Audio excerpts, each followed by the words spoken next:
Almost all European countries are faced with labour market shortage and they recruit new immigrants. At the same time, we see a large part of the population having negative reactions towards immigration. And therefore, we aim to understand interethnic relations, discrimination on the labour market, and also access of immigrants to the labour market, how they find their way into society.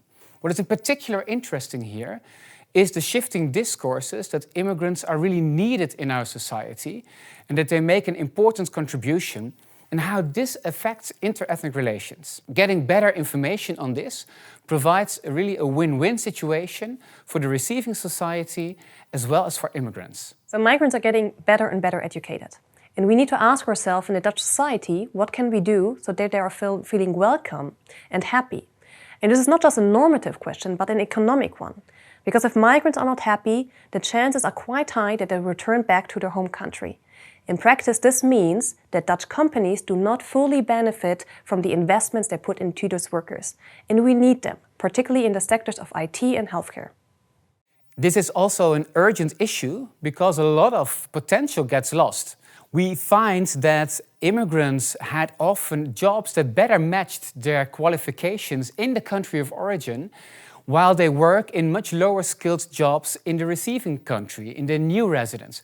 For example, we find that immigrants who were teachers or nurses now work in production functions, so in much lower skilled jobs.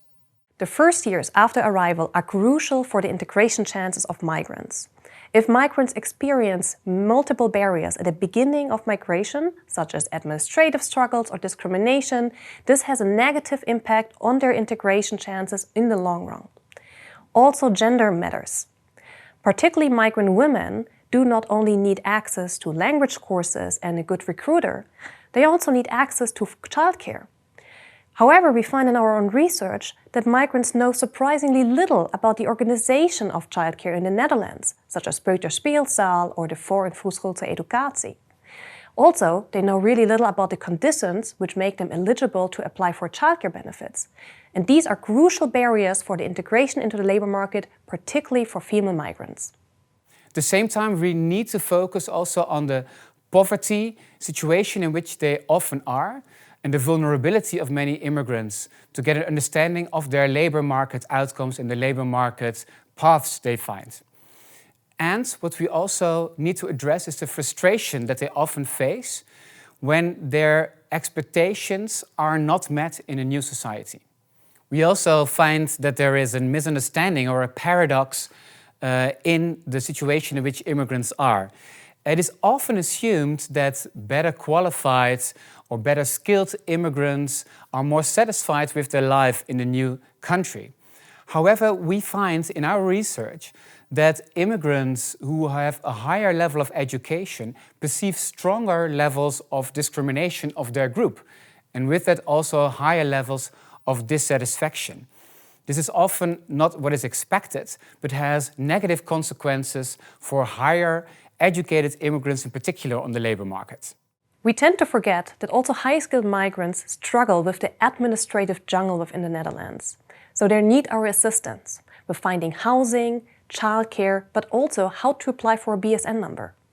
Try everything to make migrants feel welcome and inform them about how things are done within your company, but also within the Netherlands. What might seem obvious to most Dutch isn't obvious at all for many foreigners, including high-skilled migrants.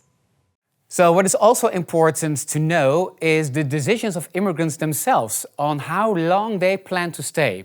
So for companies and also for municipalities, it is relevant to know because it informs us about the needs of immigrants and also about the opportunities, to what extent they can make themselves an investment in their own future.